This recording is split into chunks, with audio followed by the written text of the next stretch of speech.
Why? There wasn't a single joke about that, and I'm so upset.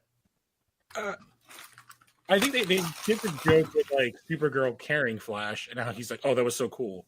I was kind of hoping for like Gotham level jokes, for like, here's some sort of Speed Man.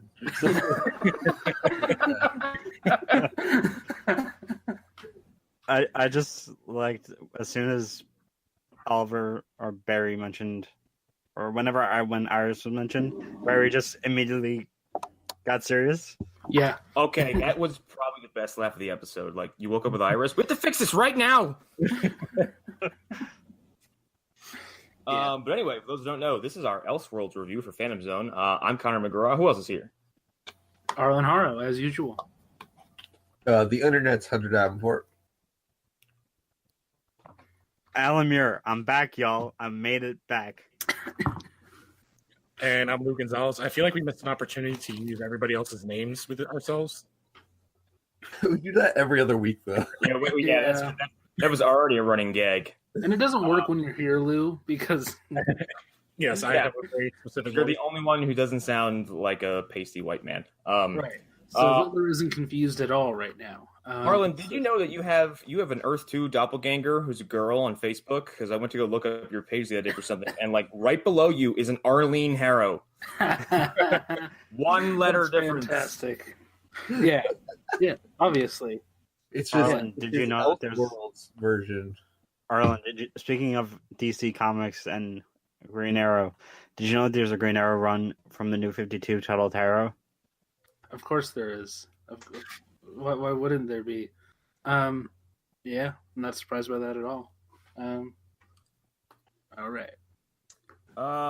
So yeah, episode 1 opens up with Ollie waking up as fucking Barry.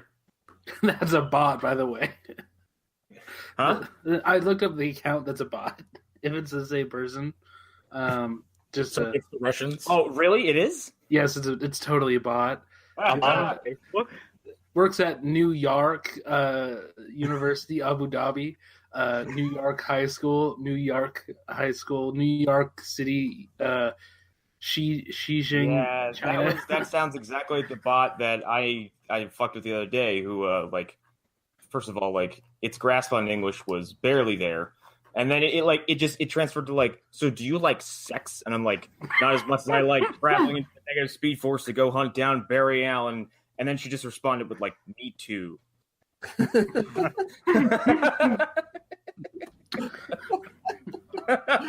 if that was a real person and she was like, me too. I too enjoy revenge in reverse. Anyways, let's get back on topic, Donner. What were you trying to transition? I was just transition into the first episode, which was it was. What show did this start on? Flash.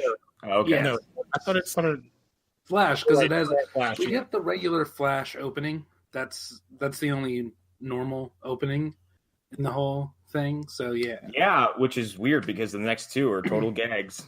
Yeah. Mm-hmm. I love it though. I love thought the that- gags, though. I thought the Flash opening was John Wesley Shipp Flash running into like the My Name is Barry Allen. That thing. Okay. That's what I mean by the opening. Speaking of the few things that were disappointing, we'll get to that guy a little later. Yeah. But yeah, Oliver wakes up as Barry, and Barry wakes up as Oliver. Oliver literally wakes up in bed, and Iris is there cooking dinner, and Amel's confused face was very entertaining the entire time. It's great. I love it. He's just having fun with it. He owned this entire crossover event. I agree. Yeah. No, MVP, I would say.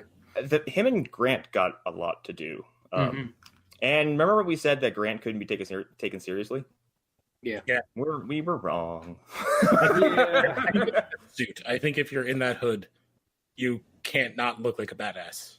Well, Yeah, there was some stuff he was doing, like when he was, just when he was quote unquote Oliver Queen outside of his costume, like that scene in the alley where he took some guy down.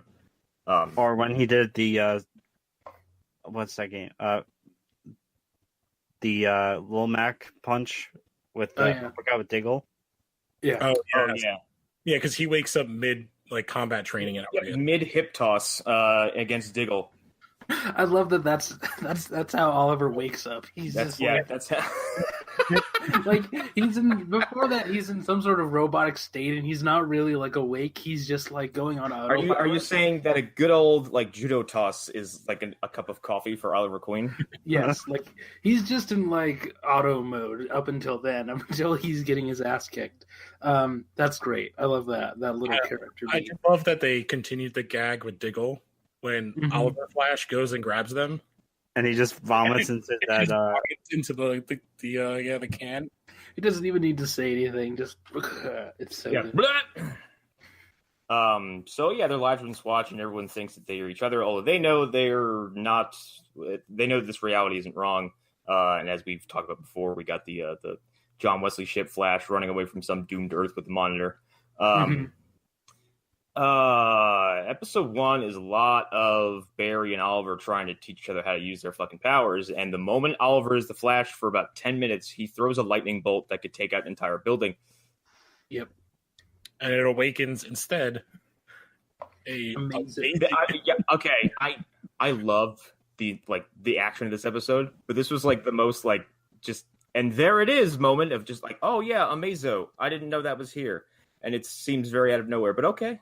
And that was confusing for me because they already Dr. Ivo did Amazo and Ivo technically, but I kind of give it a pass because it's the book. And yeah.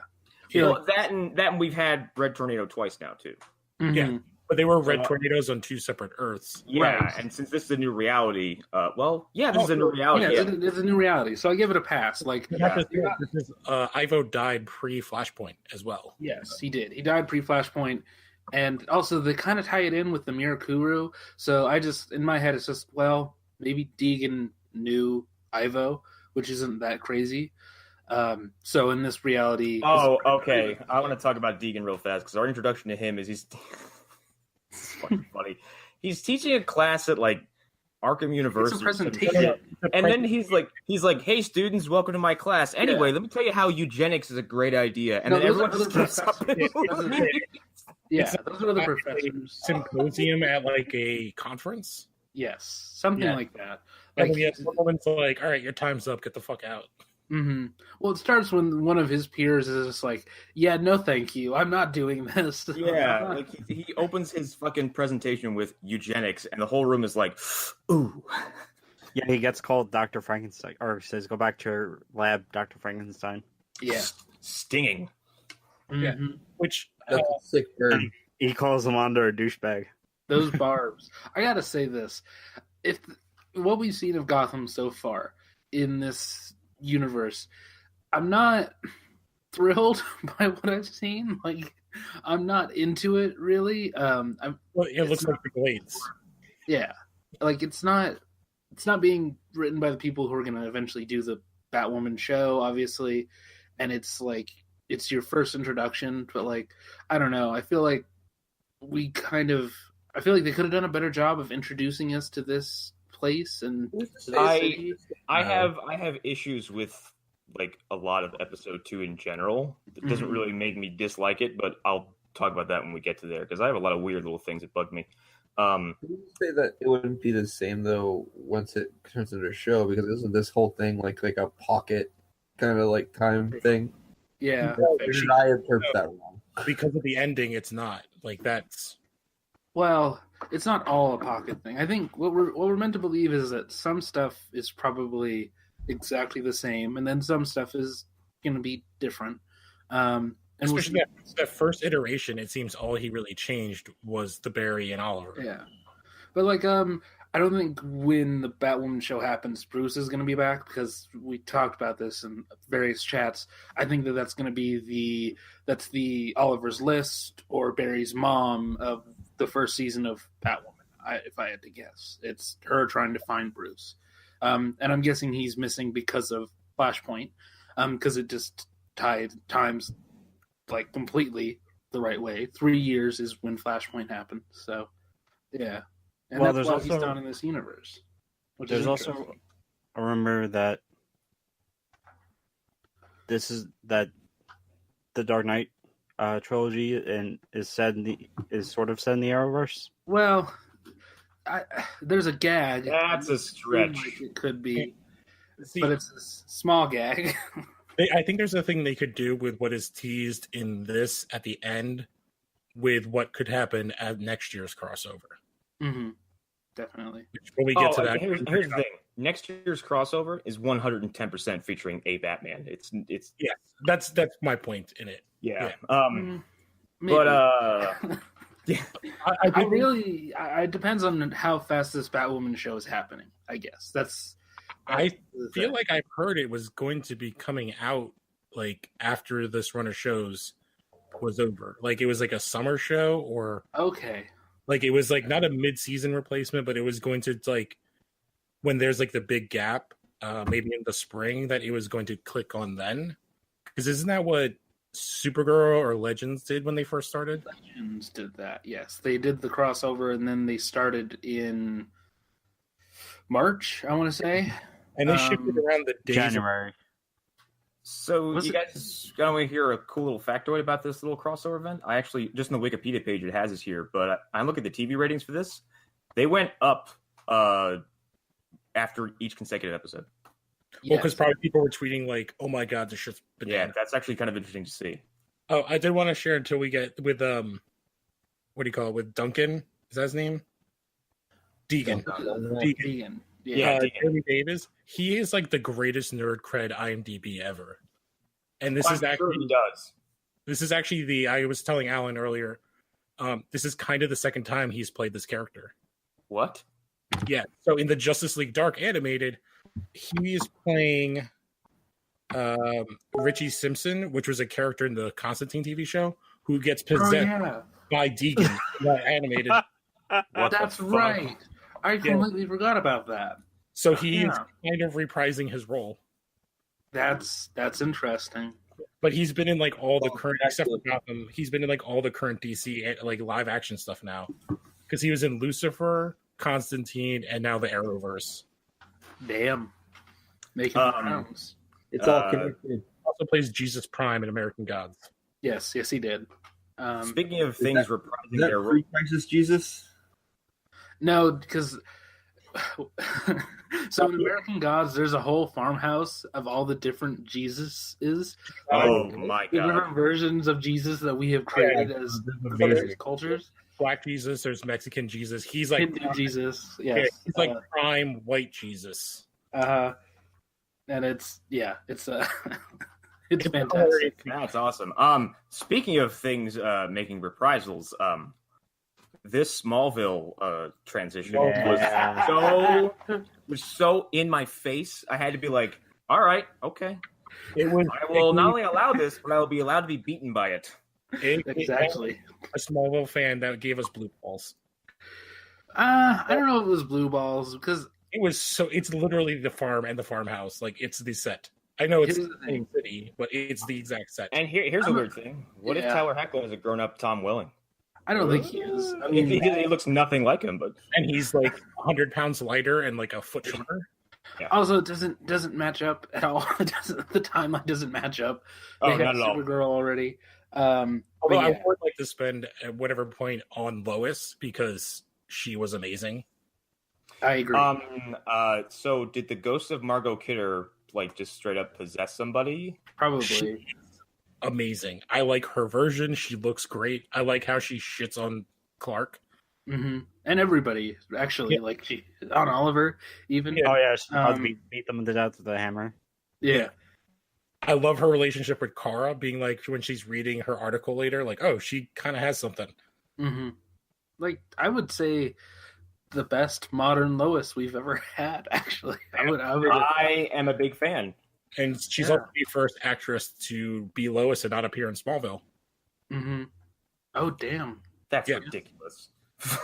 Yes. Oh, Amy wow. Adams. Amy Adams was on season 1, like episode 4. Damn it! Yeah. She And Margot Kidder was a guest star. Damn. Wow. fucking stupid. It's great. I love it. I love it. It's Without fantastic. that show, none of these shows would exist. And Terry Hatcher showed up on Smallville too. Yes, she did. Yeah. Yeah, no, I think she's fantastic because she's not on a lot, but her her moments I think are very strong. She was a perfect replacement for like the Clarissa Flockhart was Yes. Supergirl, and that would make sense because they're competitors in many ways. Right. Yeah, Especially that would Clark as well. I would. And- Here's the thing: assuming that the 9 months doesn't mean that her and Clark won't be on for a very long time. If she came on as a series regular, just on her own, and acted like the Callista Flockhart character, I would adore. I would take it in a heartbeat. Mm-hmm. I would just love to see her come in and just shit on Jimmy Olsen like all the time. Mm-hmm. Well, I think they would. That would happen because Jimmy would be gone, which I would actually be kind of sad about. But yeah. Although I did like him. Well, hang on. He is a gang rapist, so I mean, do we have Well, that anymore? in this universe, apparently, or well, not this universe, in the third universe where Deegan messes with things because they implicate some things. Can we say best cameo in all the episodes is Gary? Yeah. Yes, that was great. A little Legends representation goes a long way, I would say. What a weird, like, just individual to pick for a cameo. Yeah, why not Bebo? I actually say he's a Bebo substitute in many ways. But he's not our god. He's been in 2 of the 3 seasons, and he is their like goofball like part-time member. And he's time bird. Yeah, but Bebo though. But like until he saves the universe, like he's just fucking Gary. Yeah, He could get his nipple bit off by a unicorn. I mean, yeah, that again, yeah. who hasn't, Lou? I did chuckle when Cisco mentioned that or belittled Gary, saying that he messed up. That was great. That was Cisco being a nerd bully.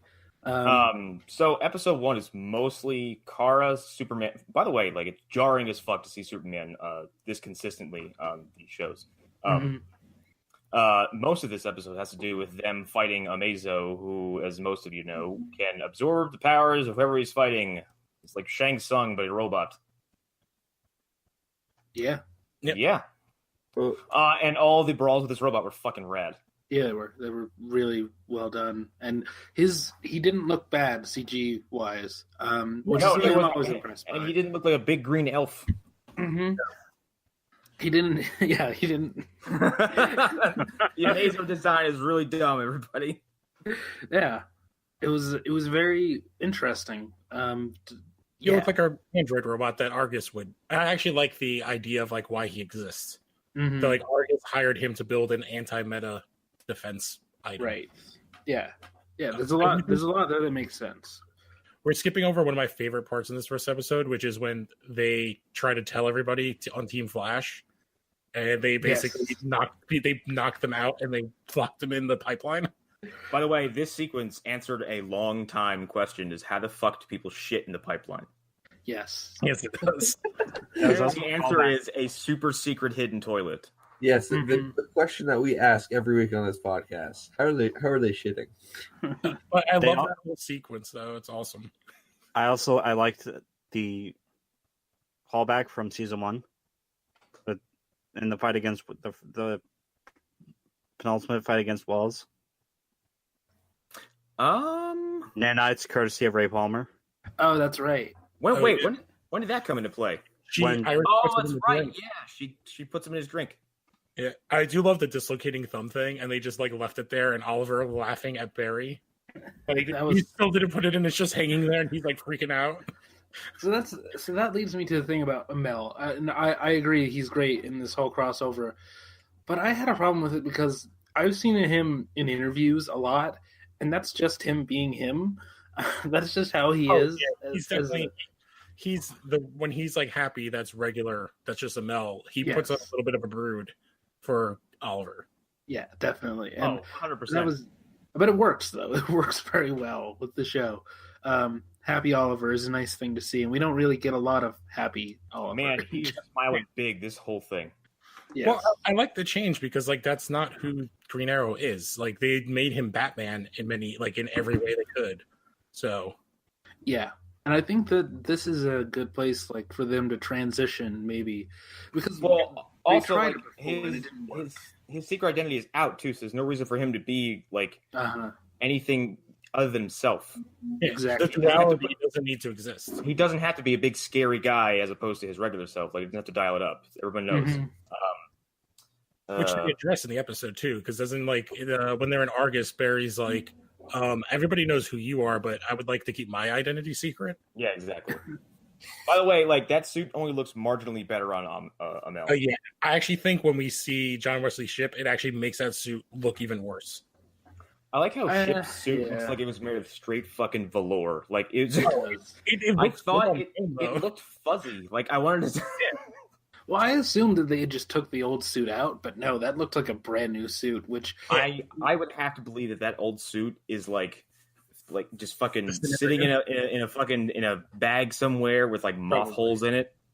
yeah, But, like I actually was like, oh, I forgot when they used to like carve like the foam latex abs. And, like, yes, skull muscles.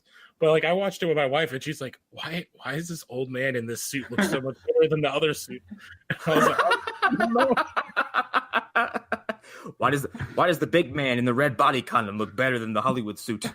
Yeah, I think it's something with that suit. It's so especially when they do the lineup with Supergirl, Green Arrow, and him. Like that red is so bright. it is. It doesn't work in many ways because even Supergirl's red is like much more muted. It's still pretty. It pops, but like the blue pops more. But like his red is like neon. It's like fluorescent Well, they red. took away all the other accents in the outfit, so like there's just like this big fucking red blob when you see him because his last costume at least had the gold accents, and the one before was darker and it had kind of like there was little textures on it that kind of made it stand out a little bit. Yeah, there's texture on it when they're like up close, but it looks kind of, and this will be like really weird. It looks like a football jersey. Like it has like this weird kind of texturing where like, oh, we can have these things be different colors. But I still think the biggest fault is that helmet. Like him not having that chin strap next to somebody with the chin strap on, it still doesn't look good. It's just maybe it's just like a weird design thing that like in real life that just doesn't translate well. Yeah. Yeah, I thought I saw a picture of an improved design of the current Flash helmet, but I'm not sure if it was real. And it basically just added a little more in the chin area, like towards his throat, that kind of made a big difference. If that hasn't happened, there are some episodes more recently where I noticed it looked better and it looked like it was kind of going up higher on the throat. Yeah. It's making me miss the maroon suit. I can tell you that much. I still don't mind that suit. I like that suit a lot. Yeah. What's so weird to me is that the Reverse Flash suit hasn't changed and still looks so much better. Nope. It's the same design and it looks fantastic. Like it is like a leather thing, but like it still looks so good. Mm-hmm. Yeah. Well, it's also got little tiny design details to it. They kind of make it stand out. And the black turning into the yellow. Yeah. Me and Connor spent like a whole 30 minutes talking about the veins on his suit. Like this suit, like his suit and Zoom's suit, and how Zoom's is basically just like a fucking black bird with berries. The fact that we got to see Zoom's suit like a week ago, like again, that suit still looks pretty good. Yeah. I miss Zoom, actually. I really do. I miss that actor, and seeing him again was awesome. On that note, I found a clip because I was talking to someone about it, and I want to remind myself what a CGI Savitar versus a practical Savitar looked like. And in doing that, I ended up watching stuff from like his first appearance. They nerfed the fuck out of that character after that episode because he's nowhere near as dangerous from that point on. Yeah, when we first see him, he was literally like speeding Barry around, smashing. He ragdolled Barry through like 4 different locations in like 5 seconds. And they basically said like he doesn't have to pick up speed. He can basically take a step and is immediately in the Speed Force. I'm like, well, that's broken. He's a Transformer. Yeah. Oh my god, it has a fucking mouth. I can't get over the fact that the Savitar suit has a mouth. And still not the worst villain. And it roars. Why does it roar? Fucking dime store Ultron. Because he was just a robot at first. I guarantee it. Oh, they were doing like a Wizard of Oz thing. I think, I mean, we've talked about this a lot. Yeah. But I think there was a period where he was just like a golem. Like, I don't think he was anybody. I think he was like an assistant. Mm-hmm. Yes, and like we talked about it. What's his face, Doctor Doctor. I'm gonna. Alchemist. Yeah, Alka fuck. Oh, Dr. Alchemy. Yes. Draco Yeah. Malfoy. Yes, I think he was going to be the big bad, but they liked that actor too much, and they changed their mind. And also, everybody was like, "Well, you added a new character, and there's a new villain. Mm-hmm. 1 + 1 equals Right, Draco it's Malfoy's the bad guy." it's the Teen Wolf problem of every new character is the bad guy. Speaking of, Tyler Hoechlin, so good. I don't think we stressed that enough. Yeah. He does have an odd shaped neck, but that's pretty much the only thing that's distracting about him, other than his great big old booty. Yes. I think he was great in the episodes that he was in. Especially when he's playing a guy in his like a not Clark. I thought like other version was awesome. Well, because he's doing an impression of that actor almost, and it's such a good impression. Because I've seen that actor on so many other things, and he just captured him just perfectly. And it was really impressive for me. As I said this in one of the other chats, as someone who's seen that actor do a lot of really good work before, it was surprising how good Hoechlin could be.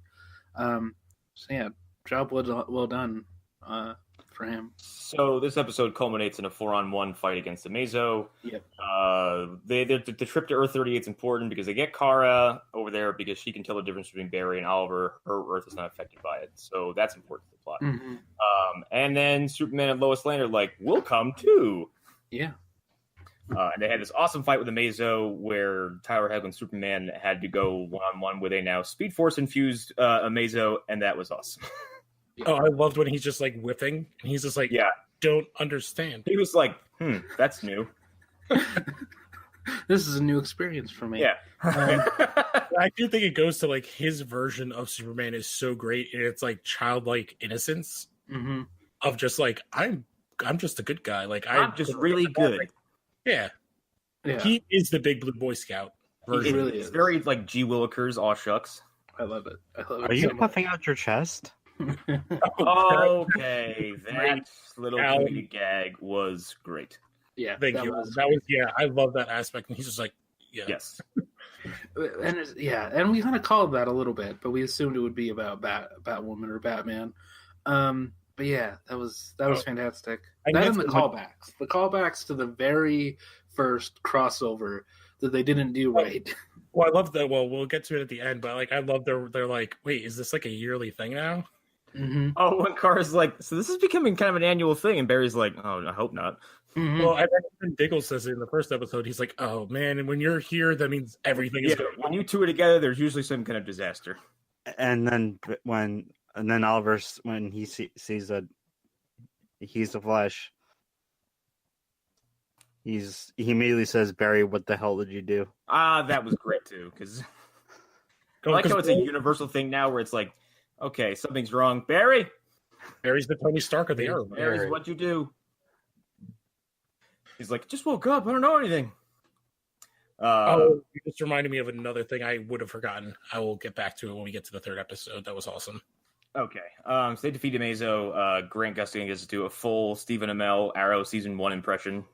Amazo, You have failed. It was so good. I loved it so much. That was fantastic. And then Amazo just fucking blows up. Was it the first one or the second one where you got Slade Jr.? It was the second one. Second one. They opened with the third Slade sibling, because that's not the guy from the last season, right? No, That was it is that guy. okay. I wasn't sure.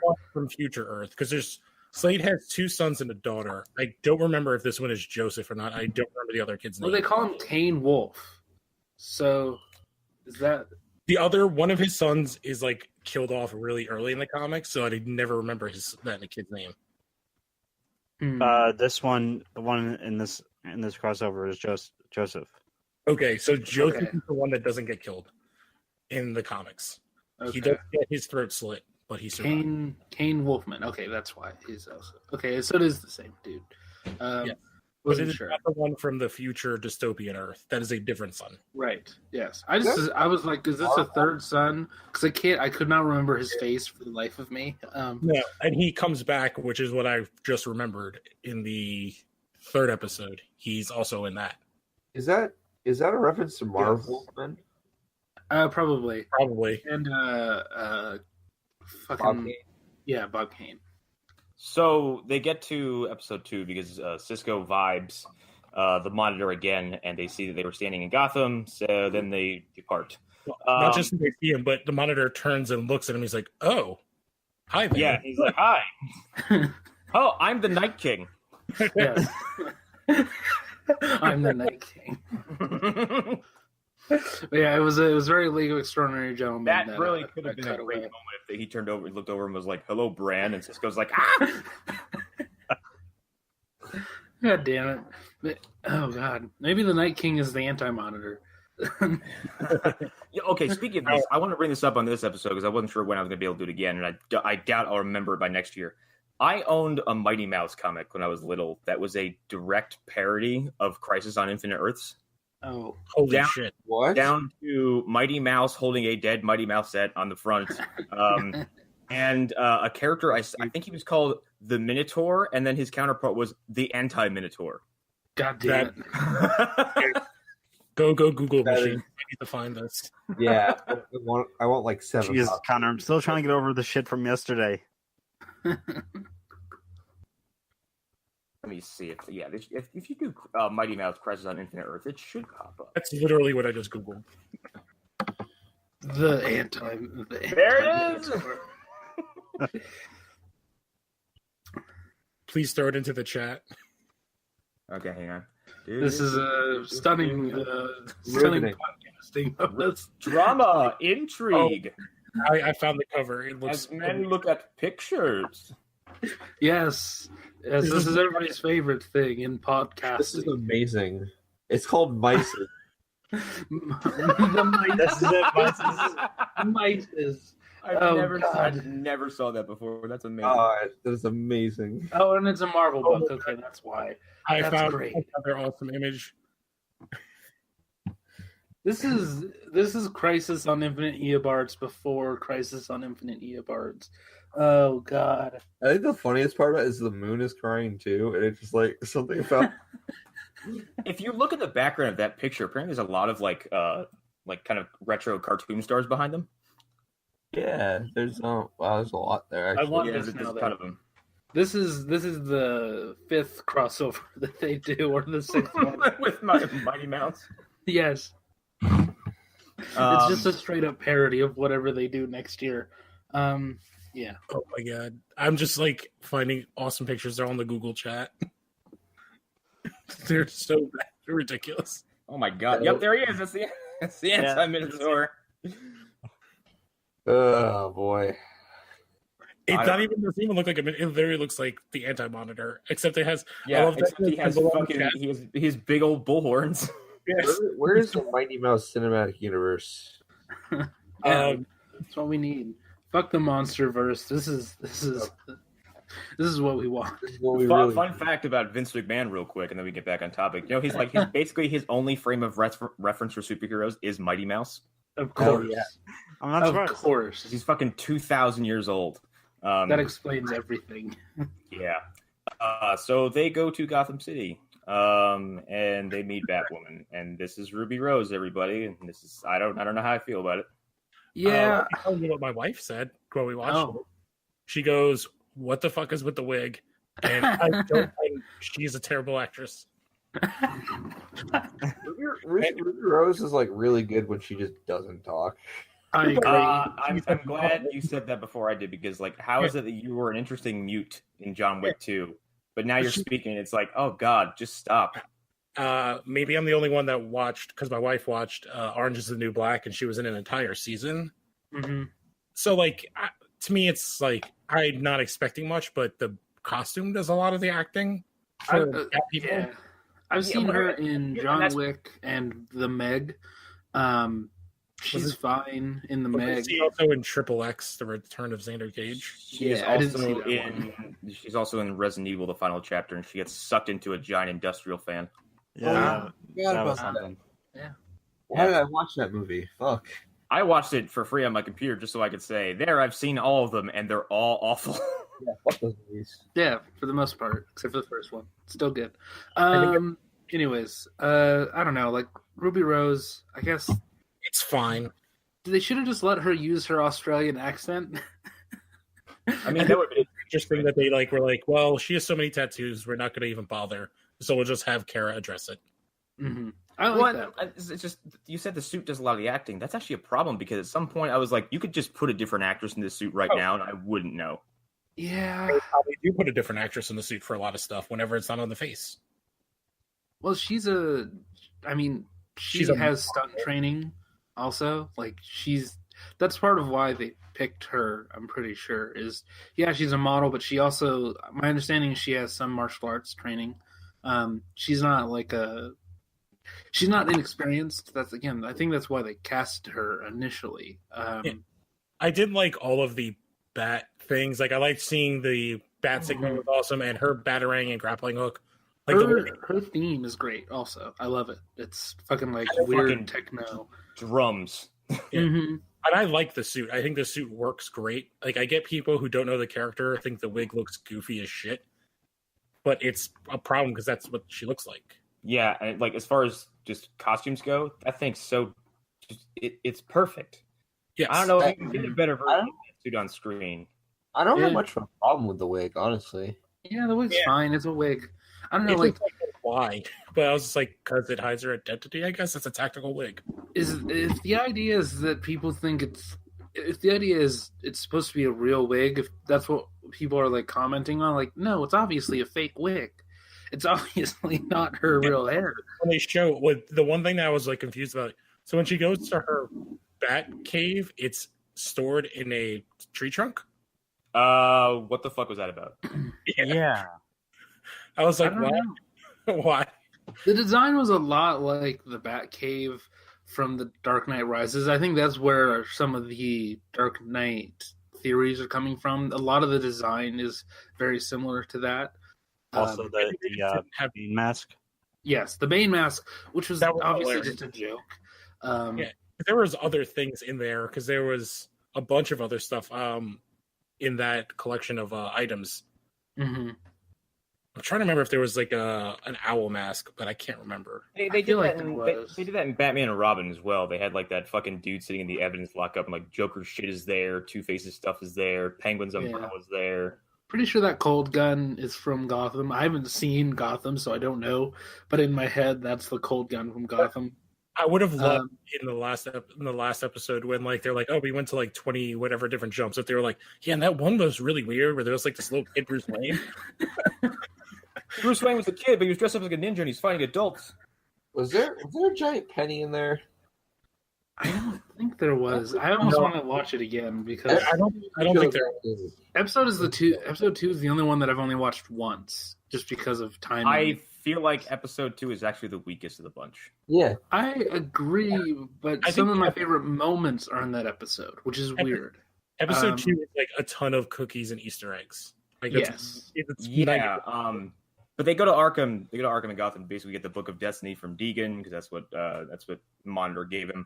And a whole bunch of fucking comic book shenanigans go down. There's just shit left and right. Get all the doors of the patients, which we see Cobblepot, Riddler, Enigma. Clayface, Mark Guggenheim. Yeah, that was weird. There was a couple more. That was great. That was Poison Ivy. Yeah. Yeah, Isley was off.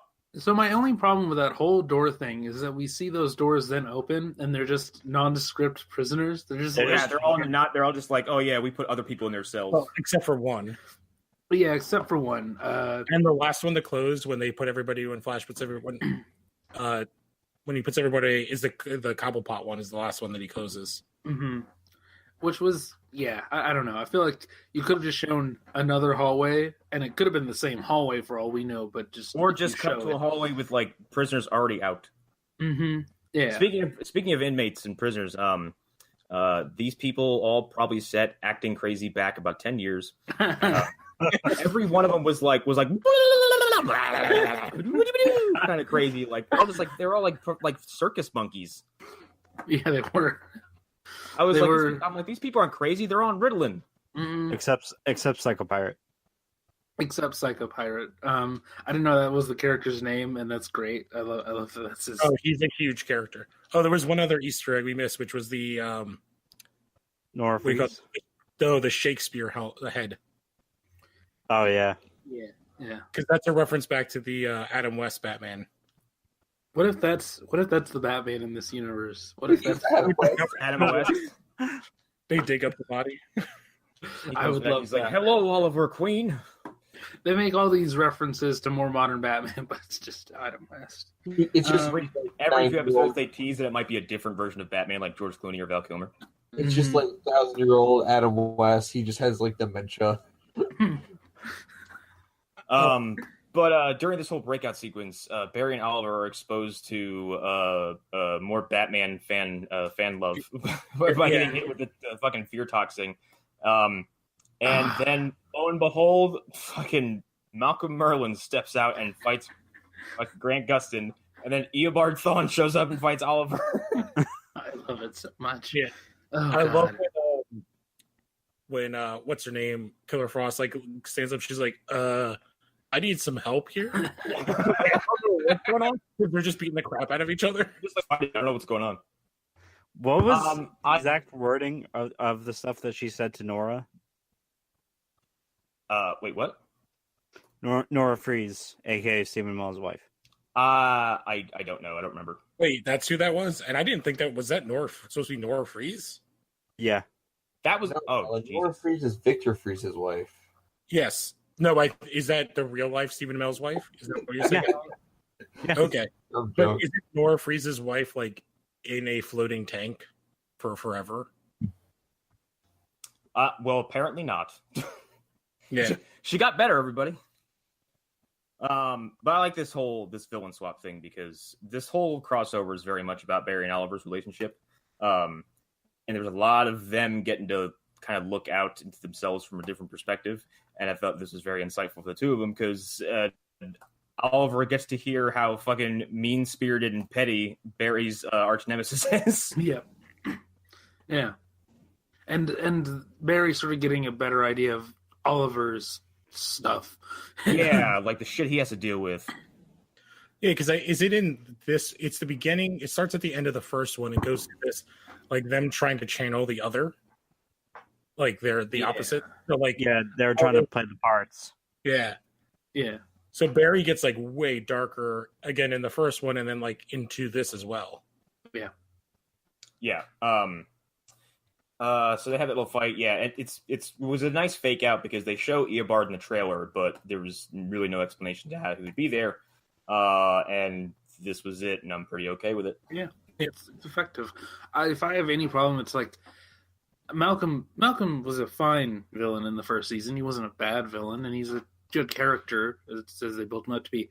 But that should have been Chase at this point. Exactly. Or Slade. And, Yeah. It's It's also weird. It feels like Malcolm Merlin is always brought back via some hallucination or dream so he can get his ass kicked. Yeah. Well, I think that the thing with Malcolm though, it's his first bad guy, and then his family connections, and the fact that he kind of turned and then sacrificed himself for Thea. Yeah. So it's like extra guilt because that's like one of the first things he says, like, "You left me to die on that island." Mm-hmm. The guilt thing is probably the only thing that pulls him through for me and makes it like, okay, he makes sense. But otherwise, bring back Chase because that actor is really good. Yeah, we've already seen that with Chase though. Yeah, Like that exact I same agree. scenario. Yeah, we have seen that, but do it again or do Tommy actually. Tommy would have been great, but they have to get him. I mean, they seem to wheel out Tommy every time they need him for some kind of like shock and awe cameo. That's the other thing. I was surprised he wasn't in this one. I think it would have been overplayed, so I'm kind of glad. Yeah. Well, and for me, it's also this. Tommy, they killed him off so he couldn't become the Black Archer again.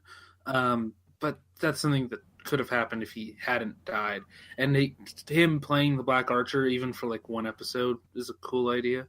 I just like the idea of Tommy cameos getting to the point where everyone's like sick of him, and just like someone walks into the coffee shop they all go to? Jitters. Oh yeah, They walk into Jitters and everyone's Tommy.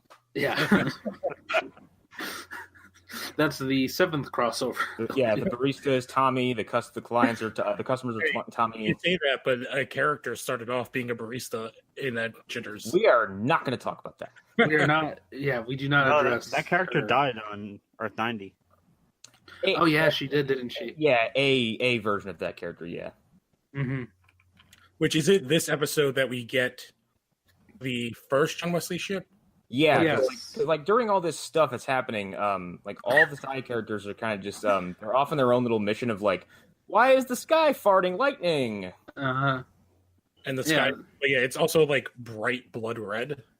Yeah, Yeah, I like so how like when Oliver and Barry go to their respective teams and say, "Hey, something's wrong, not right with reality," they go, "Get real," and they open the window and go, "Huh, that's a thing." Yeah. But yeah, John Wesley shows up. He's like, "It's Lois. Lois is the answer. Lois is the key." Yeah, Oh my god! there's no way that wasn't exactly what they were doing. It probably is. It felt like a call out. There are a couple of those. Like later on with the character whose hands are around a certain character's neck. 100%. Yeah. And there's Oh, giant God, fight yeah. in the city.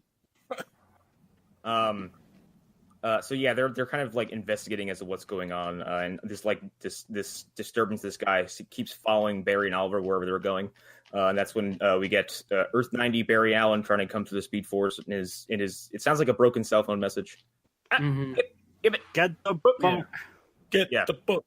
Get the book. Yeah. Save the cheerleader. Yes. So yeah, there's like a whole bunch of Gotham shenanigans. They eventually leave after they get the book, don't they?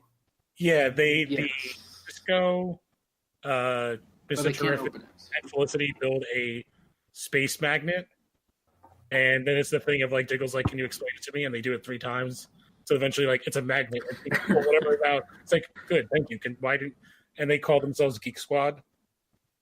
It's Yeah. great. Funny. And then I really thought it was forced, and I did not really enjoy the Felicity Oliver not telling her and like her being pissy that she didn't figure it out. It seems like this year and last year both have Oliver and Felicity drama that is mostly insufferable. Yeah. Yeah, well, it ties all the way back to the first big crossover that happened. Right. Really? Yeah. Yeah. But I do think it gets resolved really well. I like how it was resolved with them. And I Also, hope it's that- not. They don't drag it on for too long, which is I respect that at least. Was it part 1 or part 2 where Barry, Ollie, and Kara got arrested? That's part 2. It's And part that's 2. when because That's how they meet. They Yeah. meet Kate Kane because they're arrested in Gotham, and she bails them out. Mhm. This is when Oliver's like, "Did you call Laura Land? She's like the DA," and she's like, "Yeah, they need to spend a night in jail." that fits with that character. Yeah, I did like them in the prison cell. There's a lot of character moments, and a lot of these characters just like talking to each other and like ripping each other a new one. And Yeah. I think that's my favorite stuff. I think this is when Kara's like, "You guys are getting a little too into each other's thing," because that's when Barry went off and like pulled the gun. He's like, "You escalated that way too quick." Mhm. And Barry's like, "Well, what have you done? Super speeded us out of there?" Yeah. And they're just like, "Oh yeah, that's a good idea." It's almost like Kara is more confident. I like how she was constantly the one who's like scruffing 2 stupid dogs, like just pulling Yep. them apart, like boys. Yeah, Well, I feel like that ties into like one of the last thing Lois says is like, "Oh, women are much better in crisis situations." Yep. Yeah. So they get the book back and they go back to Star Labs to try to like figure this shit out. And that's when Earth 90 Flash pops up and tells them about the monitor. Tells them basically that the monitor is basically setting these worlds up for some kind of like Tests. he's trying. Mm-hmm. He's preparing worlds for some kind of incoming disaster. I think he actually says incoming crisis. Yeah, Yes. and then basically every world that fails a test just fucking dies. I'm like, that's an awfully wasteful way to go about protecting the multiverse. Well, it's the strong survive. Yeah. It's Mhm. very Darwinism. Frank Miller. And I'm just going to get to this right now because there's no point in talking about when we get to episode 3. I was led to believe that John Wesley Shipp would be a much bigger part of this episode. I did as well. And then he runs at Monitor, is basically snapped, and just disappears from the crossover altogether. He's never spoken of again. Maybe I'm not feeling too well. Well, he did skip over, like, so when he comes up to, like, Jay, and he's like, I'm not Jay. My name is Barry Allen. I'm the Flash. I'm the fastest man. I love it. He's like, Jay? He goes, no. He goes, Dad? Well, okay, so here's the thing, because I learned this recently. His brother's name is Jay, so he should have been like, no, I'm not my brother. Yeah, that's in that continuity, at least, in Earth 90 continuity. Yeah. But I did also love that the total fan service of when he goes, hey, John, where's your ring? That was fantastic. Again, like that's one of my favorite moments of the whole crossover, and that's from this kind of episode. Yeah. So, yeah. Yeah, episode 2 was fan service on a platter. It was. Like, yeah. So they get the book, but then like Monitor's like yoink and just like eats the book back. He gives it back to Deegan, who then rewrites reality again. This time, Oliver and Barry wake up as the fucking Trigger twins. Yeah. And they're like dressed like they're from Greece. Which makes that Instagram picture make so much more sense, because I thought that was just them hanging out on the weekend. We totally bought it as something they just do. Which I still want that to be the case. I want it to be the case that they dress up like that and go hang out. But I think it'd be much funnier if they just wore their costumes out and just hung out in Vancouver. Yep, that would be great. I'd love it. But yeah, that was a funny turnaround. And then Diaz showing up as a cop. That was. I've been waiting to do this for a long time. It's Diaz, Merlin, and it's the Slade kid. Yeah. Those are the cops. Yeah, that was some really like good stuff throughout this whole crossover. So Monitor gives the book back to Deegan, and he's like, I didn't give you this so you could play with your fucking toys. He's like, I did this so you could do something grand. So Deegan turns himself into Injustice Superman. Well, he turns himself into Supergirl, apparently. Yeah. Which is fantastic. I want to be Supergirl, and it's almost like when in fucking Dragon Ball Z when the dragon's like, yeah, I can't do that. Oh, man. I've been rewatching a whole bunch of those. I was like, fucking the dragon at his sassiest is the fucking best. Oh, you assholes again? Oh, it's just you assholes again. My favorite. Hobo summons me. He's like, Master, is it time to wipe this race from this planet? And he's like, give him 5 to 10 more years. See if they can't fuck it up some more. It's like, oh, you assholes. Oh, someone different. I wish for mentality. He's like, wow, someone really sacked up and actually did it for Someone actually nutted up and asked for it. Here you go. So episode 3 starts with this fake Superman who's actually Deegan, with Oliver and Barry, who don't have any powers. Their only powers are like, I know what I'd do in this situation, and they like shoot a fucking. First of all, Oliver's gun has to have like a fucking 75 caliber bullet because he takes a pistol, shoots a fucking industrial like crane, and it goes pink and just falls apart. Comics. He also shoots people in the regular show with an arrow, and they go flying 40 feet and stuck to the wall. Yeah, that's true. I also want to. Did anybody else notice in episode 1 when Amazo is chasing Barry? I believe it is not Barry. Yeah. Oliver as Flash. Yeah. They totally 100% reused the assets from last year. They did. They really. I was gonna go back and rewatch, but I'm too lazy. But yes, they totally reused that building. Or I think it might be a building from the year before.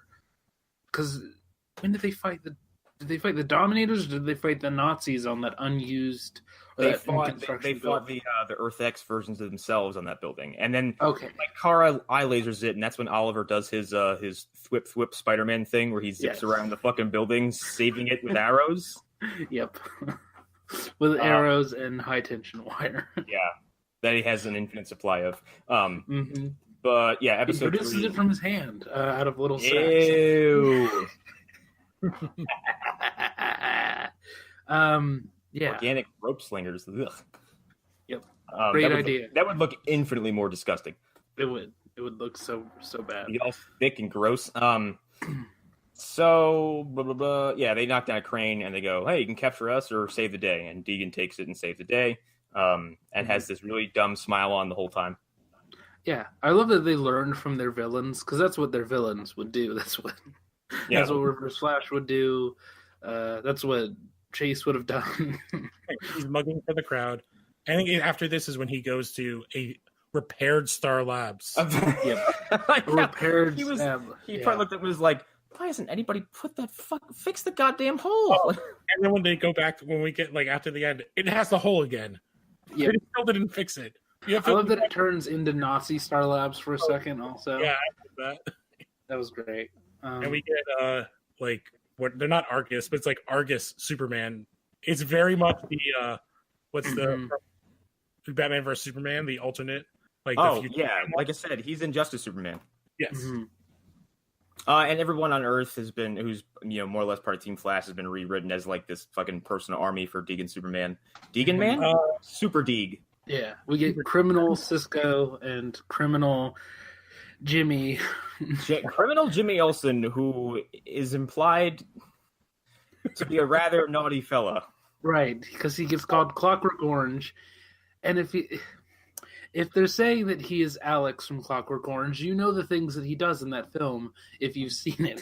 Yeah, that he says Jimmy, you can't start another fight in here. He's like, I'm not finished with cleaning up the last mess you made, and then he calls him Clockwork Orange. I'm like, oh. Yeah, what does that mean? Great. Is he gonna ball gag Oliver and start singing "Singing in the Rain"? Yes. That would be a great callback to the beginning of Crisis on Earth X. I actually did not mind him playing this character because I'm not a huge fan of their version of Jimmy Olsen and the Guardian, and I actually kind of I was like, oh, this guy can actually act. I like what they're doing with Guardian this season because we really haven't talked about him as Guardian. And I like what they did with him last season, I guess. I don't remember last season that well. This season's definitely much more interesting. But overall, because last year he also was Guardian. He was in it for a second, then he got murked. Right. Yes, and it seems like we like both times when Jimmy Olsen is being used in some kind of alternative fashion. Yes. Or just when he's being used in a way that makes sense. It makes sense that he would be the hero on Earth X because all the other heroes are either bad or dead. Because if they're Nazis, they're going to go after all the people who are good at their jobs. So. What's weird about the Earth X crossover? There's an animated film tie-in that features an Earth X Barry, and no one knows where the fuck he went. Yeah. Yeah. Really me and Alan were talking about that earlier. Yeah. Yeah, because it's the only animated one I have not seen yet. Yeah, it's pretty short. I liked it a lot, though. All of them are short. They're all a half hour, but they released them in 3-minute chunks. So Kara has been kidnapped and she's in the pipeline, and she keeps trying to appeal to Alex, who's there now. There's an Alex in every Earth, so. Well, they kind of do a hand wavy explanation that he's like, oh, I jumbled up everybody's names, but basically everything on Earth 1 is just like Earth 28, or is it 38? 38. Except that there's no Kryptonians on this Earth. Yeah. Batman exists in both. Everybody else exists, but there's no Superman and no Supergirl. And they also put her in a horrible, horrible wig. Yeah, they did. Although I did love evil Danielle Palmbacher was awesome. She is, when she goes full bad guy Killer Frost, she is awesome. Fucking put her hair up and everything. Yes. So they go to Crime Lord Cisco so they can ask him to vibe to different Earths. It takes them a couple tries, and they eventually go back to Earth 38, and they repeat the climax from Injustice 1 by asking a good Superman to come over to a different Earth to beat up a bad Superman. Yep, and there's Thor's hammer is in the corner, and Don Francisco touches it. What was his accent? I was trying to he was kind of street, but also trying to do this weird Italian. I don't know. It's weird. And he was kind of doing a Scarface kind of thing, but it just slipped every now and then. And he had the toothpick, and his hair was slicked back. Yeah. Oh, and they connect with him by dropping his brother's name that we haven't talked about in 4 years. Yeah, that's better left unsaid. There was something else about this. Oh, shit, and it's gone. Oh yeah, the fact that they teach the Cisco how to vibe. And they're just yeah, whatever, and they just leave him behind. If they didn't resolve this whole thing, you just created a multiversal criminal. Oh, well, he comes back with them because he pops them back, and then he's like, Yeah. I'm leaving. Yeah, bye. So they have Superman come over to this Earth so he can get the book because he's the only one strong enough who can read it. But he drops some knowledge like, I've seen these things before. You need pure will. I've been doing this for a long time. I've seen more books that can rewrite reality than you can shake a stick at.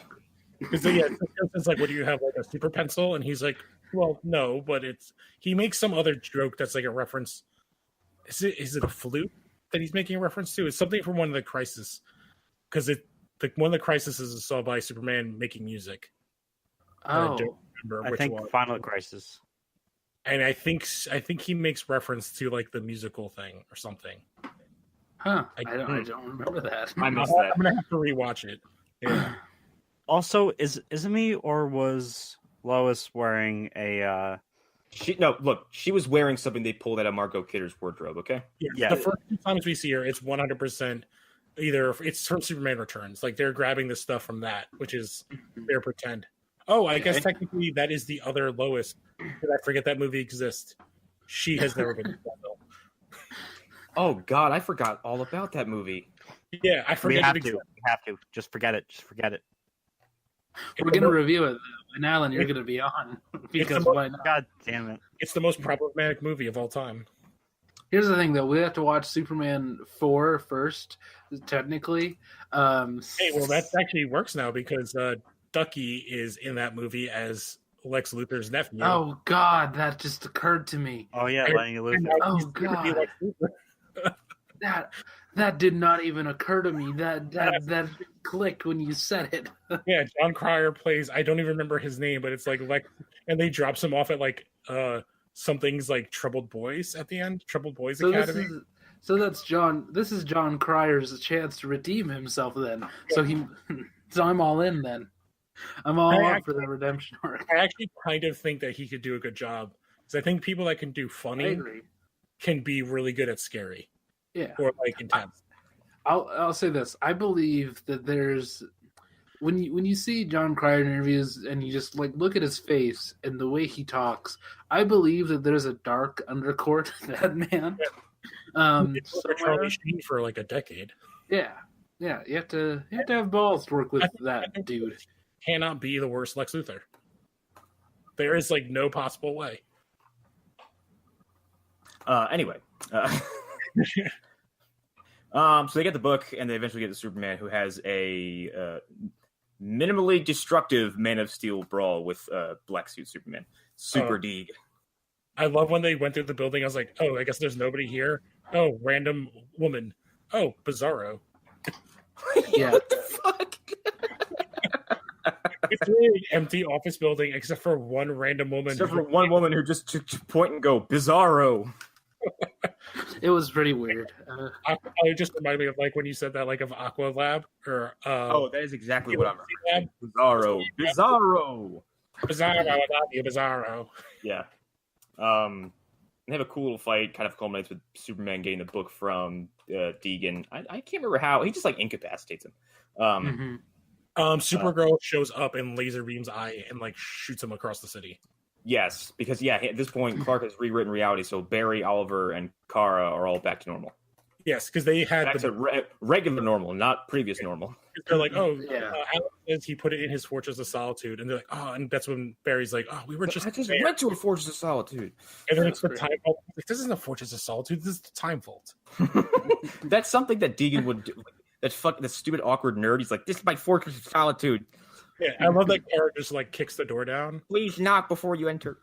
Oh, and that also is a great scene when she like, when after everybody shows up and like Alex just like grabs Barry like around the head and is like starting to like choke him out, and he's like, no, I'm a good guy. You're bad. That was really good. So this gets really intense really fast because Black Suit Superman shows up, grabs Barry by the neck, and then we're right into Man of Steel. Yep. Threatens. He's like, put the book down, or I'll snap his neck. And then everyone's kind of having they're all being tense. Before this, Oliver goes. Oh, that's right. We have to talk about this. No, that's after this. It's It's before this. When Black Suit Superman has Barry, Oliver's has the green kryptonite. Yes. Okay. Yeah. So that is before. on him. Yeah. And it's after this where they split up, and then Barry tells Superman, like, I think I have an idea, and then like, Okay, that's right. Yeah, they're gonna run around the Earth in opposite directions and slow down time. oh, Right. which is a callback to the first Superman movie. Yeah, Well, It is, which everyone goofs on, and there's it's a been callback to what everybody hates. misrepresents about that movie because that's not what they're doing. No, traveling back in time, and we're seeing the Earth go backwards as he goes back in time. Right. Yes, it's just a visualization, but everybody assumes that he's literally causing Earth to go backwards. people think he's just hitting rewind. Yes. So what you're saying is we should all tweet this scene to Neil deGrasse Tyson and be like, "Tell us what's wrong." He'd like, I'll get back to you. I have a new accuser. Well, this time it would be Oh, accurate. damn. Oh, wow. Wow. Okay. Sorry, I'm not sorry. For those who don't know what we're talking about, I don't care. We're not explaining it. Yeah, no, I forgot that was the thing. It just reminded me. Just go Google his name. I'm sure it'll pop up. But actually read his statement because it's pretty solid. So Yeah. Anyways, When they talk about this plan, Clark saw in the book that both Barry and Kara would die. They just burn up. yeah. We actually see it too. We see them like getting red lines and like kind of breaking apart, and then they disintegrate. Yeah. Right. So Oliver goes to visit the Monitor, basically, and I love how like he calls him out, and then like the Monitor like makes him step onto his like fucking Mass Effect 3 pod. Because he's been hiding in a janitor's closet. Is that what it is? Or... Yeah, and that I like the fact that he's like Oliver Queen thinks he can go make demands of a god and demand him to appear, and I'm like, you did. Yeah. He called you, and you're like, all right, come in. You were like, secretary, tell him to come back later. Take a message for me. And Oliver basically tells him, he's like, look, if this is all part of your plan, you're going to let Kara and Oliver, Oliver, God damn it, he's Oliver. Barry and Kara, if he's going to let them die, then he's letting the best of them die. And that if that's his plan, then is basically Oliver says, as far as gods go, you're a stupid one. It's so good. I love it. I love his whole speech to him. And of course, Oliver will walk up to a god and be like, and just basically take his glove off and slap him in the face. Yep. He totally would. Look here, you sassy bitch. Mm-hmm. I bet nobody else has done this. Nobody has challenged you like this. And he gives him like a smile, like, yeah, that's true. Nobody else has. This is you have a good point, but continue. So yeah, he challenges the Monitor. We don't really see what the result of their conversation is, but they made a deal. I guarantee it. They made some sort of pact. That there has to be sacrifices, and that's kind of where they leave it. Yeah. Yeah, but like I like how the Monitor gives him like, here's a cheat weapon. Use it when you need to. Well, we get to see blue kryptonite, which blue kryptonite depowers you.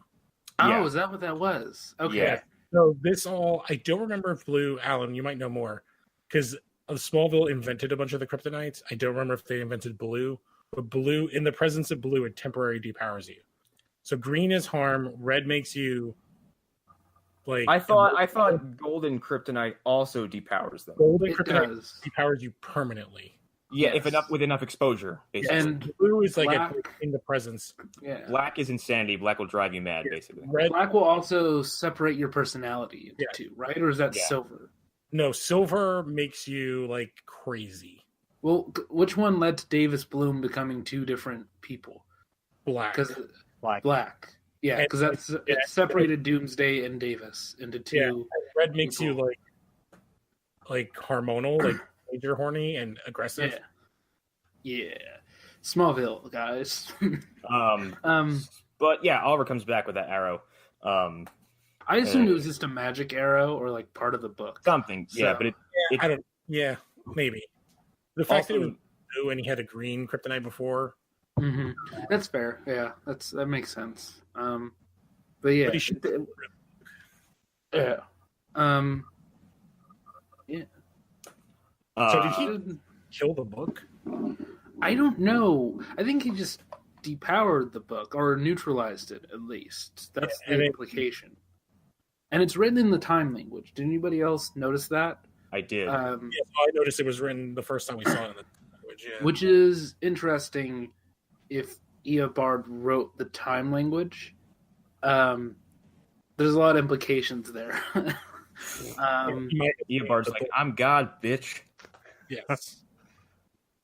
This fight gets really awesome when a fucking breach up and Cisco bring John Jones and Mjolnir.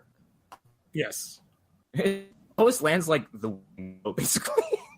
Yeah, and she has Mjolnir. Yeah, she's like, yeah, she just fucking picks up a hammer and ground. There has to be has to be from some book, and I have no idea what it's from or what. I assume it's Atom Smasher. Is that the character? There's a character who has a hammer that like. You saw Atom Smasher in Flash. Season 2. But Yeah. He was Right, but did we see the Supergirl version? Did we see that Earth's version? Earth No. 38. So I assume it's that version of that character. well, he doesn't have a hammer. Yeah. Right. He punches stuff. He has an axe. So I don't know. Maybe he's a different. There is somebody with a hammer like that, though. There's definitely. I feel like it could also be like a New God thing. Maybe their version of Thanagar, they don't have maces. Maybe they have hammers. Or it's fucking Steel's hammer. Oh, shit. It could be, but you touch it and it like shoots at a light. Yeah, Remember, right. it's awfully high tech. She Yeah. blinds Dark Superman, Black Superman, Mega Superman. Part of me makes Don't me think shoot, it's he's not magic of black. some sort. So New Gods does make sense, actually. Yeah. Yeah. Like I feel like it looked very New Godsian, like very Kirby-ish design. Yeah, which could be. It would definitely be a thing that they could this show Yeah. where I would like if you told me like season 5 of Arrow you might get something in New Gods, like it's eventually I would like go fuck yourself. But Yeah. I could see them doing a New Gods thing After Crisis. spoilers, guys, they're doing fucking Infinite Crisis on Infinite Earth. It's on Infinite Earths. So, like, I could see them doing Dark Side literally the year after, because fuck timing, fuck going slow, Yeah. fuck waiting. I feel like mean, the movie this stuck. momentum, they might as well just keep going. Yeah, Yeah, because I I assume feel- like season 10 of Arrow, like, because that's a good place to do it. The universe has been around for 10 years at that point, like, yeah. But no, just like let's fucking do it. Let's just go for it. It'll fix a lot of problems It that will. they have. Mm-hmm. And it's interesting because I maybe in that episode or up until then they'll explain why there aren't Kryptonians yet on this Earth. Because I feel like that's an interesting idea to explore. Because the only thing that like Kara kind of says like I guess my pod didn't land here. So then where the hell did they land? Yeah, or I think it would be fascinating. Krypton not Yeah, or maybe in Earth 1, just like everybody's dead. Like, All of Krypton died. yeah, like nobody made it out alive. Which is a dark and nihilistic way to do things. But I think it would be a fascinating way to sort of set Earth 1 aside. And like, this is the world where they don't have Superman. So, yeah. The thing they could do is since this is Earth 1, what if they made their version of Superman Superboy Prime? Oh, shit. Like after Crisis, or like maybe he appears in Crisis as a different actor that looks like a younger version. Mm-hmm. Well, they get Tyler Posey, another actor from Teen Wolf, to play Oh my Superboy. god. Their new talent pool. Although, if they ever- Connor, it has been for a while, right? Apparently so. Roy, he was a lead on Teen Wolf. I do have to say, Because of course he was. if they ever do Zod in any of these shows, it goddamn better should be Welling. It should be Tom Welling. Because I feel him as Zod would be. Well, they did Zod already as like a hallucination. He was like a fucking. He was like a hologram. I don't remember that.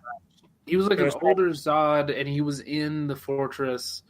I think. What was he? He was in the Daxamite ship, and he was some kind of hallucination that Clark was having. Yeah, that's right. I don't remember. Maybe because Mon-El was there, I didn't care. Right. Mon-El creates some kind of blinder. Yeah, This was when Terry Hatcher took over as the villain for that season. Yeah, I was only Um, there for Sorbo. He was the only reason I stuck around. I mean, fair, I guess.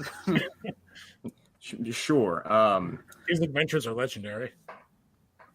Uh-huh. So this all Uh-huh. get back to this episode. This all, like I said, Oliver has a magic arrow. He shoots the book. It kind of knocks Deegan over, and then he basically gets hit with Mace Windu's force lightning and turns into a big old butthead.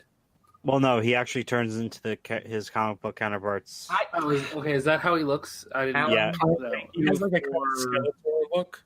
Alan, thank you for making the joke unfunny. Yeah. Yeah. Push your glasses up harder next time. Actually, he turned into. His name is John D, not John Deegan. There you go. That's the Alan I know. Yeah, Scott over there. But he is Dr. Destiny. Okay. Okay, I didn't realize that they were the same character. So that makes It's sense. my character I'm familiar with, so.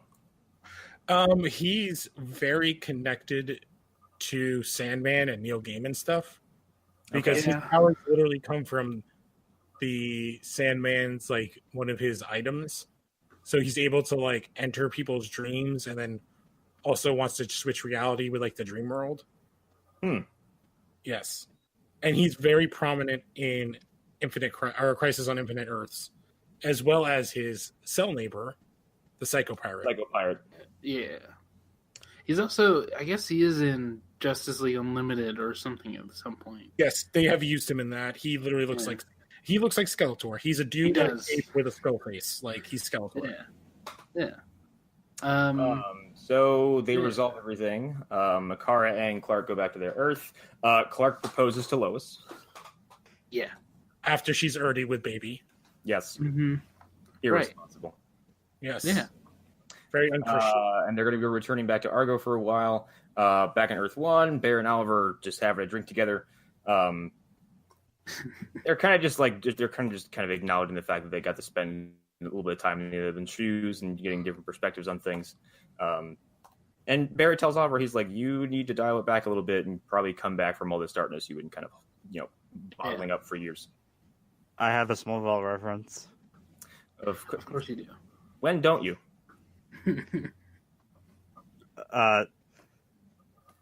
When in the fortress, when Soups does the coal trick, but Oh.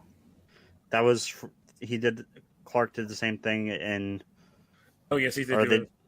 in the 100th episode Reckoning when Jonathan died. Oh. That's okay. This is another time I'm going to recall my wife. She actually was like, "Aw," and was like, "That's so cool and so sweet that that's what he does." And she really liked it. And that scene is actually a reference to Superman 3. Oh. Oh, they actually make another reference to the one of the comic books that Kevin Smith made a joke of in Mallrats. When Lois is like, "Oh yeah, we should go to Argo because they can help me because when the baby kicks." Yeah, the kryptonite condom. I could die. Yeah, well, because there's a joke in Mallrats about Superman having a kryptonite condom, and that's him referencing there's a book in which Lois dies because Superman gets her pregnant and the baby kicks and kills her. That's like shit. some Spider-Man range shit. Which, if you listen to How Did This Hunter, Get Made, do you have anything to say? I think Hunter died. I think Yeah. he did as well. Yeah, if you listen to when Kevin Smith I call it stuff. when Kevin Smith was on How Did This Get Made's Wild Wild West, he talks about it because that is what got him the job to write for Superman when he made that comment. Because basically, yeah, like I think they did that a bunch of times where he was like, "Yeah, if Superman, like, how does he have sex with Lois? Because his sperm would shoot right through her head like a shotgun blast." It's a joke. It's like, oh well, he wears a kryptonite condom. Yeah. But it I was bet Kevin Smith liked Rain quite a bit. So, as Bear and Oliver are having a drink, Oliver gets a call from Batwoman, who's well, I can't remember what she says. She says She basically, says- like, I thought you guys, like, is this guy going to be trouble? Because I heard he's already making friends in Arkham. Okay. Yeah. Which And is it's revealed his Psycho Pirate. friend is Psycho Pirate. Yeah, he says worlds will live, worlds will die, and the universe will never be the same. Yes, which is his Uh-huh. line from the comic book. Would you say Psycho Pirate is basically like the multiple man to Marvel's like Secret Wars kind of thing? He has like psychic powers ish. Oh, I'm just saying in terms of role and importance, not abilities. It seems like they're positioned in very similar spots where they're both like weird, It's a kind little of different. minor characters who are suddenly put into a position where they are like the catalyst for a major like Did you universe-wide say event. Multiple Man or Molecule Man? Molecule Man. Did I say multiple? Oh yeah, not multiple man. Yeah, Molecule Man. No. Yeah, definitely. Molecule Man is the perfect. Yeah, where it's somebody who's like a dweeb, but they're like, oh, their power is actually crazy, insane, powerful. They just never used it that way. Yeah, because I believe in the book at some point they amplify his power, and basically anytime anybody sees the mask, he can make them their emotions. So they put him on like screens everywhere or something like that. So everybody sees him, and he basically makes the world go crazy. I hate to bring this up because of it's retreading old water from when from a podcast again from yesterday. Did the mask look familiar, Connor and Lou? Yeah, I already know. I don't think so. Heroes in Crisis. Oh God. Yeah, That's the mask that they're putting on. Yeah. Yes, it's also the mask is something with the button because Batman puts the button down and next to the Psycho Pirate mask, and there's like it has a reaction. Yes, and in the books we've last seen Psycho Pirate after the Catwoman Batman non-wedding. The non-event. I keep forgetting that happened because I don't read books. Or didn't happen. Well, yeah. Exactly. I still, to get back to the show, like the insanity that they are doing Crisis on Infinite Earths next year. Like I guess in summation with this crossover is like my one big word is ambitious because they're really pushing this shit hard as they possibly can. And I'm wondering if the failure of the DC expanded universe has anything to do with this. Like they got a whole brand new box of toys. Most likely. They got their toys back. Yeah. Yeah. I think that they know that they have like a year to get away with whatever the fuck they want. Yeah. I also think depending on how Aquaman does, if it does good, that's a little bit more of like, they're not going to be allowed to play as much. If Aquaman tanks, they're just going to be like, whatever, do whatever you want, because whatever we're doing over here. Here's Batman, go fuck yourselves. Yeah. And also, like, if they end up having it be that a lot of stuff still isn't available to them after that crossover, they can explain it as, well, the Crisis took a lot of characters off the board. And if after the crossover they have the ability to use a bunch of characters, they can say the Crisis put a bunch of characters on the board. Yeah. I would not be surprised to see like a version of a Green Lantern for Crisis somewhere hinted at or appearing. We got to look at it this time. Like I would, like we were saying before, I would not be surprised if there wasn't a Batman. Because to me, I think that we are going to see, and I think this also has to do with when I listened to Amel on Rosenbaum's podcast, he is very tired. And his contract is like a year. I think his big contract is over, and he is doing year-to-year contracts, and he is in 90% of that show. Yeah. And over the last 2 years, they've been building this team. Now we have another Green Arrow. I feel like we are entering a world where, like we said, there was a sacrifice. Instead of it being Superman carrying Supergirl, I could see Baring holding Ollie. Which I don't know how he's going to hold up. That image in my head is great, though. It's so because Ollie's so big. Yes. I actually do want to see Superman holding Oliver, though. That would be great. Or like they don't know, they barely know each other. Actually, Kara holding him would be awesome. Yes. So fantastic. Absolutely. That would be so great. Yeah, there's a lot of things that they could do. Well, so here's the thing. They have technically 5 shows that they can make a part of this, because this is where you bring in Black Lightning, right? Oh, this is well, not just that, we'll have Batwoman as well Right. at that time. Man, Yeah. if they keep Black Lightning at a Crisis on Infinite Earths, like, what are you even doing? Yeah. right. Yeah, And they it's make like, come references on. on that show to the other characters. Like they reference Supergirl. They have, but they haven't made anything solid about like what universe it exists in, and like Crisis is a perfect like it doesn't matter what universe they're in. Now they're part of the action. Especially with those characters' power sets, like they would work awesome as like, oh, we need like more people. And it's like, oh, here's this other team, and they're not just a team; they are a family. Yeah, and then that also adds in now we have more characters for Sarah Lance to hook up with. Yes, of course, the most important thing. Yeah, and yeah. But also, they don't need to be there. That's the other thing. If they don't, if they don't fit, they don't have to be there. But I feel like it's a perfect chance to roll them in, or at least explain why. Yeah, explain how they could show up later on. So what is everyone's feelings on this year's crossover? It's a good one.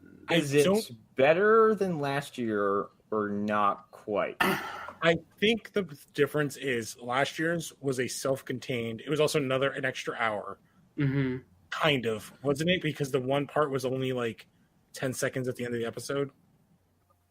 I feel like because Supergirl was like it didn't show up until the end.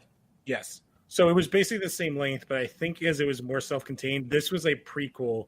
This was the Infinity War to Endgame. I would almost say that this is the Age of Ultron to Civil War, which is saying a lot about Crisis and what that's going to be like.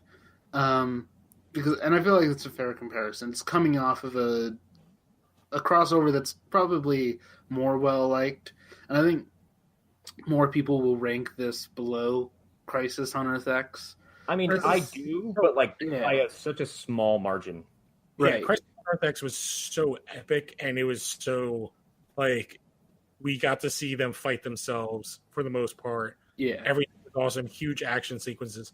This was a much smaller, more intimate, more character-driven crossover. Yes. It was much more about Barry Allen and Oliver Queen than it was about the Flash and the Green Arrow. And I liked that. I like that quite a bit. And it does, and it scratches that itch of like, I just like these characters interacting with each other. Like it felt like a comic book in every way. Yeah, it did. It really did. And like, and this is something that I think we could just see more in a more casual sense. Like, but I've been pushing for a while. Like, I don't know if we necessarily need to do big crossovers like this again after Infinite Crisis. I find it as like a kind of the idea of doing a one shot, like a giant size kind of like comic book. You know, I like the idea of doing a one shot mid season. Like it's kind of a break. Everybody has their regular mid season finale. Then we have this. Then we go away for like a month, and then we come back to the regular shows. Yeah, I like that, but I would almost prefer like 2 crossovers, and maybe not everybody's invited, but a lot of them are. It gives you a chance to like mix things up. Like Legends, from everything I've seen in the previews, Legends did something very crazy at the same time. Like their episode is very goofy and very wacky. Like people turn into Muppets or some shit like that. What the fuck? Okay. I've seen the Katie Lost puppet, but I have not watched the episode yet. So like they took the chance to be like, it's the same week as the crossover, so we're just gonna go fucking insane with our episode this week. But sure can do whatever the fuck it wants. Right. So, but at the same time, like if next year or in the ensuing years, the crossovers are this is a Flash, Arrow, and Supergirl crossover, and then there's another crossover later on in the season that is Legends, Batgirl, and future show unannounced, something like that. I would be up for that as well. The biggest thing that this bothers me with is the streaming service, because we have a separate universe that is completely ignored, and I haven't heard anything about Titans, good or bad, in a while. Is that show over? I don't know. It's so. I don't think any of on my that's radar. going to be affected by any of this, which is No, no, surprising because I know Berlanti has a hand in some of that Yeah, stuff. well, part of me is just like the fact that like the way that show is perceived doesn't seem like it's being perceived well, and then you have they're spinning off into at least one other show, and then we Mhm. also have that Swamp Thing show, which we've gotten more casting of, and then we've gotten hints at Swamp Thing, like as a throwaway joke in Legends. I was like, why would you not connect these things? At least that would help you bring viewers over there. Like if you Yeah. like mentally connected them and were able to like bring those characters here and have the other characters show up there, but they made Yeah. the other Teen Titans things so different that it doesn't fit. So maybe Crisis is a way of they're like, oh, that show didn't work. We can wipe out all of our TV stuff and bring it all back together. I mean, that would be smart. That would be a very smart Gotham solution. would be over by then. Right? Well, Yeah, no, they show the Earth that Gotham is on, and everybody's just been turned into dust. It's just nothingness. It's just been snapped. ash. Either Yeah, that, I would love to just see me like, oh, that turns into the vampire Earth, and it's just like little kid Bruce, like Major Bruce, just as a vampire. yeah. Or Which would be- everything's ash except for Alfred, because he's the only good part of that show. It's just him alone on a planet. But he's become DC Universe abridged, Alfred. mhm. Oh, okay. Or I would just like to see like it's one of their 55 Jokers, and like just pop in there and like, and then they just move on. It's like, why did you shoot him? It's like, I don't know, he seemed evil. Yeah, I just feel they can fix so many issues with this, which is what we thought they would do at Flashpoint. Hopefully, we actually get that now. Yeah, because Flashpoint has been just so non-consequential. It's actually even more insulting now that they're doing Crisis of how much of a like terrible version of that they did.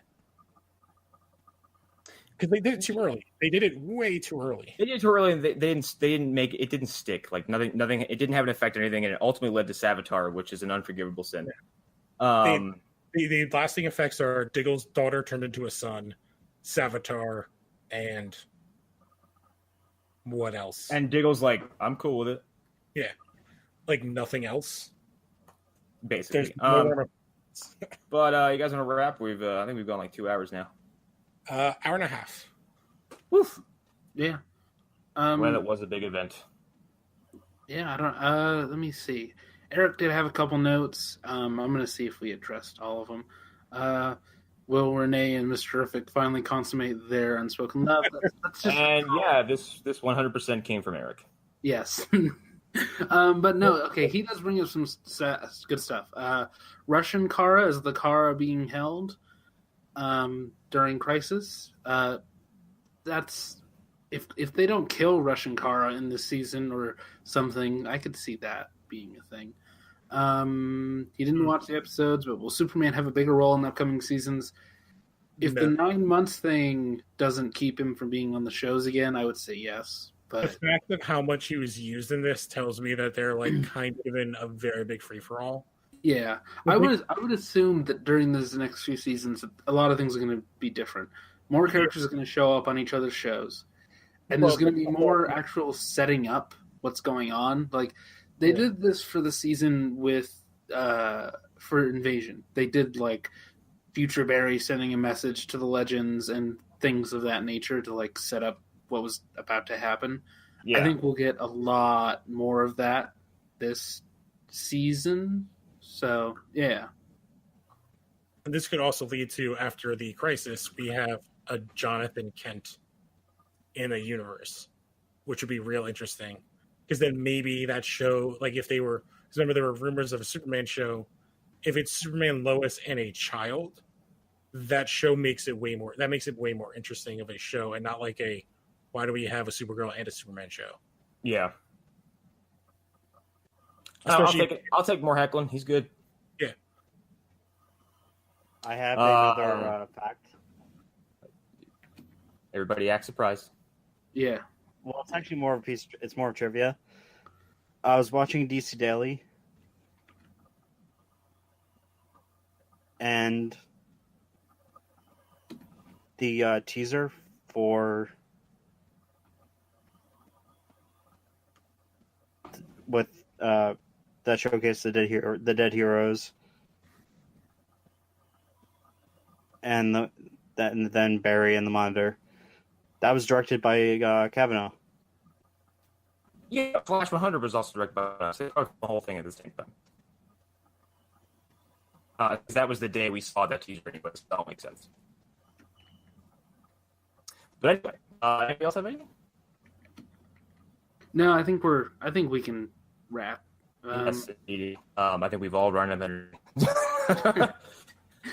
I've been Connor McGraw. We got some movie dumpster stuff out. I'll keep this one short. Baby's Day Out. We got some great stuff. You can still go back and listen to our Thanksgiving episode, Halloween episodes. We're gonna have a whole new plan for the second year of the show.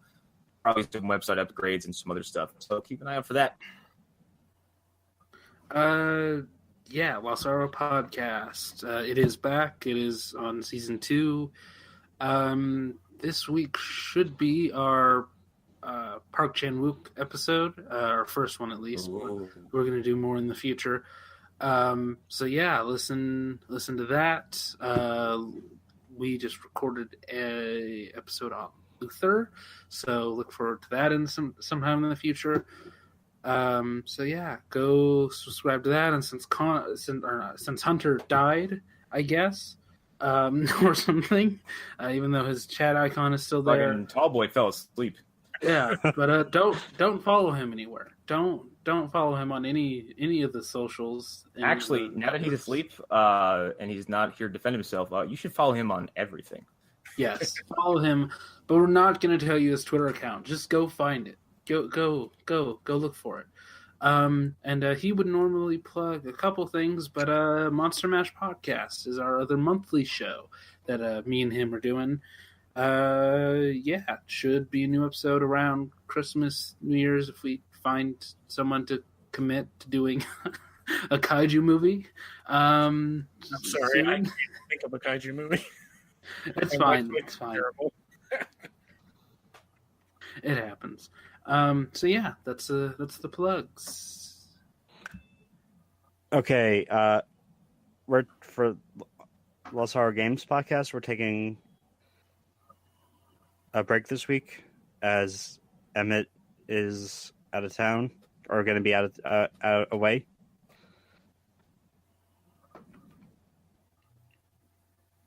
The first episode of And Now Comics is going to will be up by the time this is up.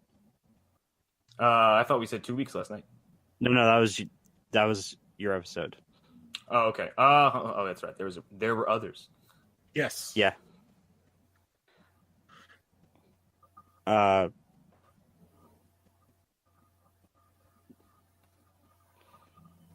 Next episode, Lou. When is next episode of Smallville Chronicles going out? So we just had this week. We had Smallville Chronicles, where Clark gets a child or sees a child die, and Jonathan Taylor Thomas is in it. And then next week, which is actually the child dying is actually a way better episode that shows how terrible the Kents are in Man of Steel, and how dealing with death is done way better in this. As well as next week's episode, where we see Clark fight for Native Americans, and what was the second one? We just recorded it today. Oh, the batshit crazy one, where we get what's her name is Tina Greer that you hate in this episode. We got Whitney's return, but what's the actress though? Lizzie Kaplan. Yeah, Lizzie Kaplan's second episode of Smallville. Wait, Alan, you hate Lindsay Kaplan? Oh, Wait, yeah. Lizzie, what? He hates her. He hates the character that she plays. Okay. I love her in everything. Because I was going to say, I mean, I wouldn't be surprised But if you had a sudden grudge against Lizzie Kaplan, because that's a very Alan thing to do. It very much is. She's basically like a shapeshifter that has an obsession with Lana. Oh God, I remember this episode. It's got me. Yeah, so when you. Yeah, in the second episode, it's like she's so obsessed that she's like, "Well, I'll just be a guy, and I'll be several different guys to try to get with Lana." Here's the thing: when you guys describe Smallville episodes, it's literally like war flashbacks for me. It's like I'm transported back to being whatever age I was when I first saw a given episode. Yeah. So in this case, I'm 7 again. The And- first episode, the episode with the kid, is actually one of the best episodes of the series. Yeah, there's hardly a bet. I don't think there's a bad scene in it. No, and the Lizzie Kaplan one is the most batshit crazy thing I've ever. I may have lost my mind when recording because I don't remember certain parts of it. Yes. And then yes, the comic book show is coming out. The first episode should be out already, and Connor McGraw will be in a episode in a couple of weeks. And Where we then- just shit all over Doomsday Clock yes, Yeah, pretty much. and Heroes in Crisis. Yeah, that too. Can't forget about that. And then in a couple of weeks, hopefully, fingers crossed, we will have our first episode of Legion of Toon with me, Alan, and Gary, and other people's possibly, Yeah. if that's a thing eventually. So much fucking stuff. Yes. We, Hey, as a I'm trying group, to as build a up circle, stuff. produced so much that none of you can complain about it. I know. Me and Alan, That is our strategy. me and Alan have like 5 podcasts that we're on all the time. Anyway, I think I'm ready to fall asleep. Yeah, that's Oh wait, I have some Los Don't- Horror stuff to plug. Don't you dare. Wait, what stuff to plug? What? Stuff that's coming that will soon be out. I think we're good for now. Okay, fine. Go to loshorror.wordpress.com. Yes, Yes. go there. Read Yeah, all the you'll things, find everything like there. everything.